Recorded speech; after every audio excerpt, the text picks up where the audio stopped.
اللہ اکبر، نئی اور خوبصورت کہکشائیں دریافت ہو گئی۔ ناسا نے تصاویر جاری کر دی۔ مشتری سیارے کے گرد گھومتے اسپیس کرافٹ کی سائنسدانوں نے خلا بازوں نے انوکھے انداز میں مرمت کر ڈالی۔ خلا سے واپسی پر خلا نوردوں میں بینائی کے شدید مسائل کا انکشاف۔ جاسوس ڈرون نے 90 دن تک مسلسل پرواز کر کے نیا ریکارڈ بنا دیا اور جنگ عظیم دوئم کا ٹینک مل گیا۔ بسم اللہ الرحمن الرحیم۔ السلام علیکم ناظرین، آپ دیکھ رہے ہیں خبرگام اور میں ہوں احتشام الرحمان۔ ناظرین، قرآن پاک کی آیت کا ایک مفہوم ہے جس میں اللہ رب العزت نے ارشاد فرمایا کہ ہم نے اس کائنات کو تمہارے لیے یعنی انسانوں کے لیے مسخر کر دیا تو کوئی ہے جو سوچے اور سمجھے۔ جی ہاں ناظرین، اللہ تعالیٰ نے واضح طور پر اشارہ کر دیا کہ یہ کائنات بہت وسیع ہے اور اس پر تحقیقات کی جائیں تو بین الاقوامی خلائی تحقیقاتی ادارہ ہے ناسا، اس نے خلا میں تحقیقات کا آغاز کر رکھا ہے اور ہم تک جو لیٹسٹ انفارمیشن خلا کے والے سے پہنچ رہی ہیں وہ ناسا کے ذریعے سے پہنچ رہی ہیں۔ اور ناسا نے آج ایک اور ایسا انکشاف کیا ہے جس نے پوری دنیا کو حیران کر دی ہے۔ ناسا نے خلا میں موجود چندرا ایکس رے آبزرویٹری کی بھیجی گئی خوبصورت نئی کہکشاؤں کی تصاویر جاری کر دی ہیں۔ جی ہاں ناظرین، آپ کو بتائیں کہ امریکی خلائی ادارے اور Harvard Smithsonian centre for astrophysics کی جانب سے جاری کردہ 9 تصاویر دور دراز موجود کہکشاؤں اور ستارہ ساز خطوں کی ہیں جہاں پر اس سے پہلے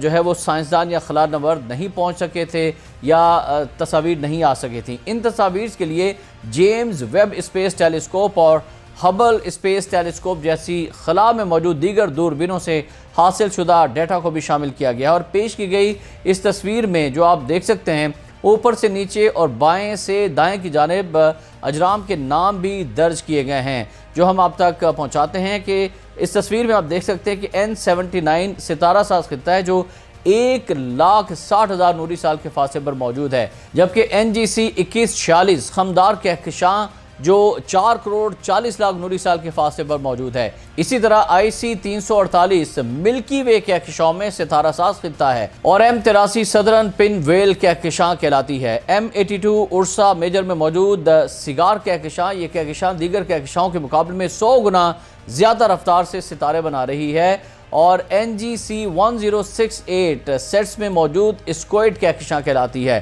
NGC 346 ستارہ ساز خطہ جہاں کچھ کم عمر ستارے موجود ہیں جن کی عمر 20 لاکھ برس سے کم ہے، وہ آپ اس تصویر میں دیکھ سکتے ہیں۔ EC 1623 2 کہکشاؤں کا جوڑا ہے جن کے درمیان تصادم بھی ہو رہا ہے۔ ویسٹر لینڈ 1 یہ ہماری کہکشاں کا سب سے کم عمر ستاروں کا ایک ایسا جھرمٹ ہے جو صرف 12,000 نوری سال کے فاصلے پر موجود ہے اور آپ یہ خوبصورت تصویریں دیکھ سکتے ہیں کہ کس طرح سے ناسا کی وہ دوربینیں جو کہ خلا کے اندر موجود ہیں یہ مختلف اور بہت دور زمین سے دور بہت ہی دور جو کہکشائیں ہیں ان کی خوبصورت تصاویر بنا رہی ہیں اور تحقیقات جاری رکھے اور ہم تک یہ پہنچ رہی ہیں۔ ادھر ناظرین، امریکی خلائی ادارے ناسا نے ہی اس کے انجینئرز نے انکشاف کیا کہ انہوں نے سیارہ مشتری کے گرد گھومتے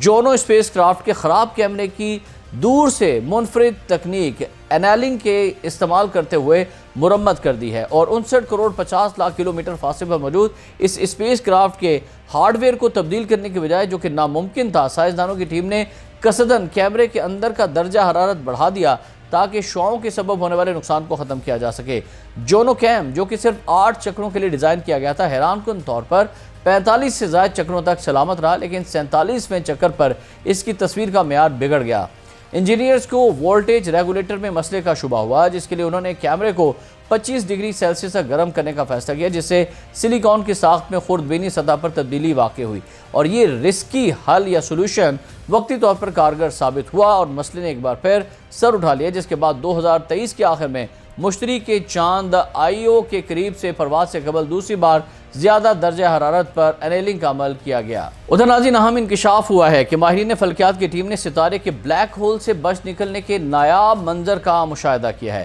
اسرائیل کی تل ابیب یونیورسٹی میں ماہرین فلکیات کی بین الاقوامی ٹیم نے 2 برس قبل سپر میسور بلیک ہول کی زد میں آئے AT2020 DBL نامی ستارے کی چمک کا مشاہدہ کیا تھا اور 2 برس بعد اسی مقام سے سائنسدانوں نے بالکل ویسی چمک کا دوبارہ مشاہدہ کیا۔ یہ کسی بھی ستارے کے سپر میسو بلیک ہول سے بچ نکلنے کا پہلا مصدقہ واقعہ تھا۔ ڈاکٹر لیڈیا میکریانی کی سربراہی میں کی جانے والی تحقیق کو وائز آبزرویٹری کے ڈائریکٹر اور آسٹرو فزکس کے فیکلٹی ممبر پروفیسر آئرا کاوی نے سپروائز کیا، جبکہ دیگر محققین میں پروفیسر احد ناکر سربراہ آسٹرو فزکس ڈپارٹمنٹ طلبہ، سارا فارس اور پائل ڈگانی اور متعدد بین الاقوامی محققین بھی شامل تھے۔ دوسری جانب آخر میں آپ کو بتائیں کہ خلا نوردوں کے بین الاقوامی خلائی اسٹیشن سے اپنا مشن مکمل کر کے لوٹنے پر بینائی میں تبدیلی واقع ہونے کا انکشاف کیا گیا ہے۔ طویل مدتی مشن پر گئے تقریباً 70% خلا نورد اس مسئلے کا شکار ہوتے ہیں، تاہم امریکی خلائی ادارے ناسا کے سائنسدان یہ جاننے کی کوشش کر رہے ہیں